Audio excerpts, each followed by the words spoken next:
கொக்கு தொடுவாய் அகழ்வு பணி என்பது முற்று முழுவதுமாக உள்ளக பொறிமுறையாக முன்னெடுக்கப்படுவதென்பதும் வலிந்து காணாமல் ஆக்கப்பட்டவர்கள் மத்தியிலே எந்த விகிதமான நம்பிக்கையையும் ஏற்படுத்தவில்லை என பாராளுமன்ற உறுப்பினர் செல்வராஜா கஜேந்திரன் தெரிவித்துள்ளார்.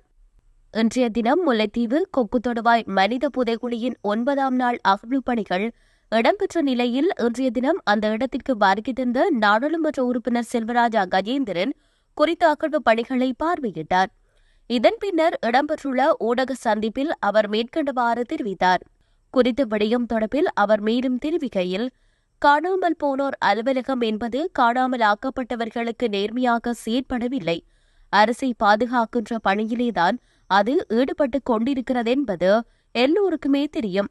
அதன் காரணமாக இந்த வலிந்து காணாமல் ஆக்கப்பட்டவர்களுக்கு நேர்மையாக செயற்படவில்லை.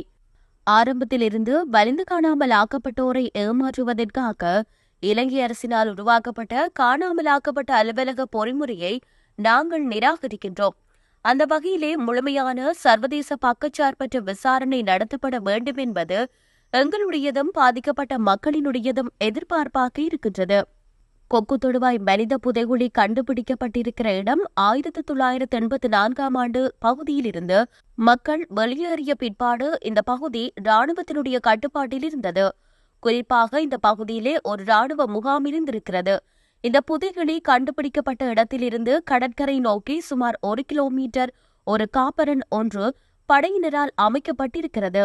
அந்த காப்பரன் முழுவதும் உடலங்கள் இருந்திருக்கிறது என்பது பாதிக்கப்பட்ட மக்களது பலத்த சந்தேகமாக இருக்கிறது. குறித்த குழியினை தோண்டும் பணிகள் மக்களை திருப்திப்படுத்தும் விதமாக உண்மையை கண்டறியக்கூடிய விதம் தொடர்பாக மக்களிடத்தே பாரிய கேள்வி இருக்கிறது. இங்கே அனைத்தும் உள்ளக பொறிமுறையாகவே நடக்கிறது. ஆகவே அமெரிக்கா பாதிக்கப்பட்ட தமிழ் மக்களுக்கு நீதி கிடைக்க வேண்டும் என்பதில் உறுதியாக இருக்கிறது என்று சொன்னால், இந்த விவகாரத்தினை சர்வதேச குற்றவியல் நீதிமன்றத்துக்கு கொண்டு செல்வதற்கு உடனடி நடவடிக்கை எடுக்க வேண்டும் என அவர் மேலும் தெரிவித்துள்ளார்.